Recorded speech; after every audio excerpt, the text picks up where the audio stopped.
Obviously, really thankful, it being Thanksgiving, for the opportunity to compete here at home. I mean, we had a couple of good practices going into this one, and our team continues to improve.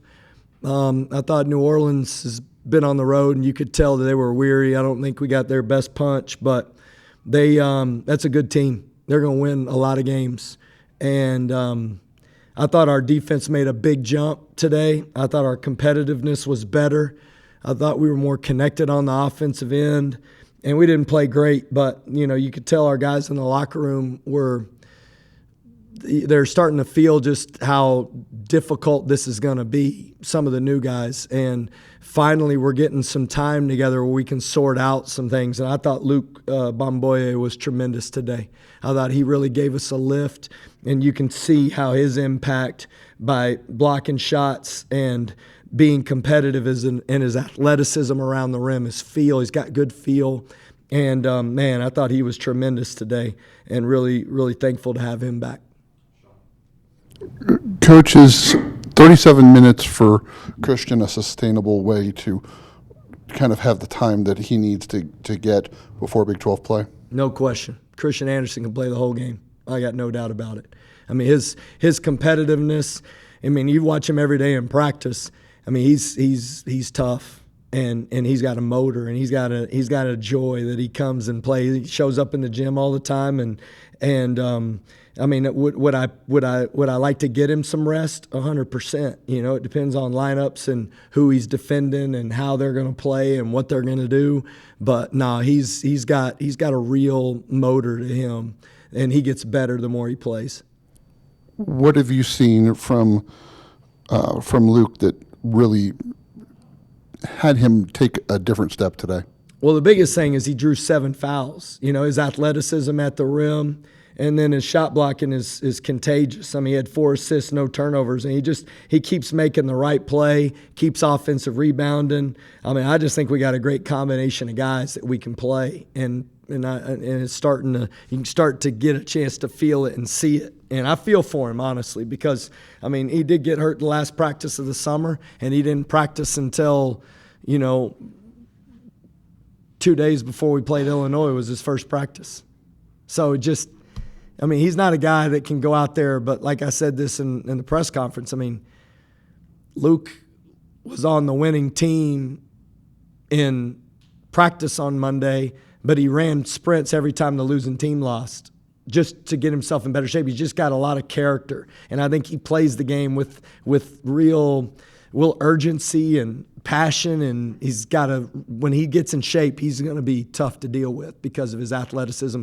And we missed him on a bunch of rolls. I mean, he could have had 6 points on dunks, on rolls, and we didn't make good passes. So we'll get better at it, and he'll get better at it, and I'm thrilled with his competitiveness and how he got fouled and how he made the right play.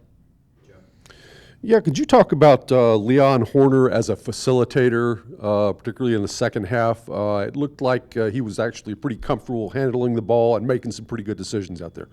Yeah, I said this to our staff, and I said this to the team. Last year when I would go into practice, I don't know what that beep is, but last year when I would go into practice, Leon would just look at me like he was nervous about what was about to happen. Honestly, just not knowing. And this year, Leon looks like he's confident that he can actually do what we're asking him to do.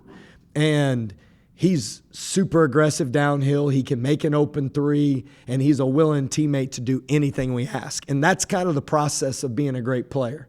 I mean, at first, he wanted to do everything we wanted him to do, but almost to a fault where he was paralyzed and not competing. He was just trying to play good. And now Leon's playing to win. And I mean, he still gets nervous a little bit when he first goes in there. You see it. I mean, he'll turn the ball over, getting a little too quick, trying to get it out of his hands. But when his composure level's what it needs to be, he's got the right physicality to play in the Big 12. And he's been a great lift for us recently. And again, in the second half, could you talk a little bit about Watts? He got an awful lot of minutes, didn't start the game, but got big minutes in the second half, seemed to get those minutes for Tyree Bryan. What were you seeing from him in the second half? Yeah, I mean, Lawan got fouled 7 times too. I mean, anytime you can draw fouls like he can and get to the free throw like he can, and he's feeling some frustration. He hadn't been great defensively, and I've been on him. And I think that's impacted his offense. That's the truth. And so I'm asking him to do every little thing right. And right now he's trying. I'll say that. But it's not close to what he can be. I mean, I think everybody knows we have high expectations for Luan, but I'm not going to tolerate him not competing on the defensive end, period. And I'm going to make him do everything our team needs in order to win, period. And he's going to have to lean into that. And the more he leans into that, the more his ball will go in.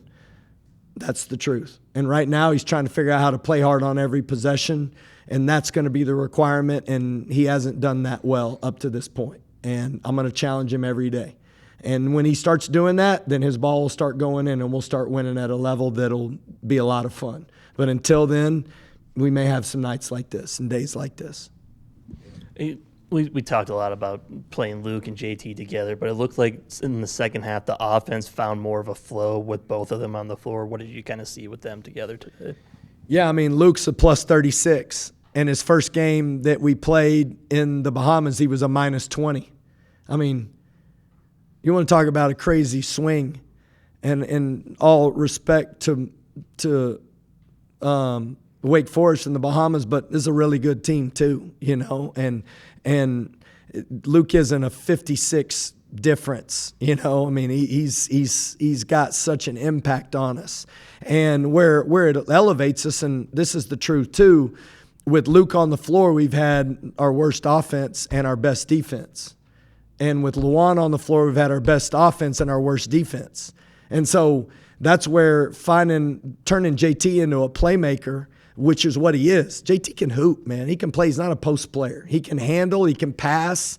He just got to get more comfortable playing with somebody that he's not feeling the pressure to score the first time he catches it.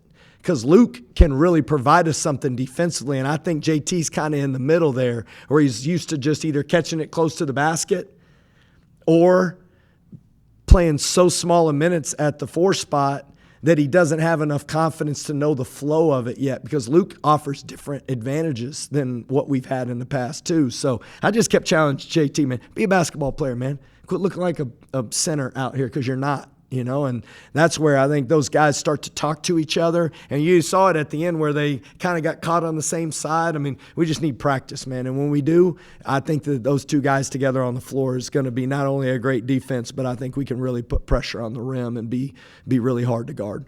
And then in the second half, a lot of it was Luan-initiated offense. Is that another element you're trying to work in a little bit more now? Yeah, I mean, he's such a great ball handler. He's such a great passer. He's such a great facilitator. And initially, where he's best is transition, when you can get a rebound and there's no play, because JT putting pressure on the rim, Luke, him putting with guys that can shoot and play, and Tyree Bryan's not even scratching the surface of what he's capable of. I mean, he had 35 at Gonzaga last year, and we know how good they are. I mean, that dude's capable of taking another jump. I mean, we're not even anywhere near where we need to be. And Luan, as a facilitator, helps put all that stuff together. And the more he can handle the ball in decision-making roles where he's confident, the better we'll be as a team, because he's got so much firepower around him, and that includes Tyree Bryan. I mean, he didn't even score a basket today, but I actually thought he played good. I thought he played good defensively. I thought he rebounded well. And, you know, I mean, he ended up with 6 rebounds. And that's just like, on this team, the more we can lean into the fact that it may be somebody else's night and how hard you have to play to help each other, we gotta buy into it. It's the faster we do it, the better we'll be. Biggest thing you're going to take into Sunday's game against Wyoming? I'm sorry? What's just kind of the big thing you're taking into Sunday's game? Well, honestly, I've watched them play one game. I watched them play Sam Houston State, and that's the only game I've seen of them so far, because I've been focused on this one. And I just know that they've got a team that on any given night, because they're well coached, that they can score enough on you to beat you, and they're going to be tough. And so for us, it's like, how can we have more energy and be more competitive and be tougher defensively that can keep creating opportunities for us offensively? Because our transition basketball today was horrible, you know, for as many rebounds as we got. I mean, we've been pretty good in transition. We were not very good in transition today, considering the amount of rebounds we got. I mean, if you can get 29 defensive rebounds, you got to have better opportunities than we got. And to me, that'll be something that'll be big going into the Wyoming game. Thank you.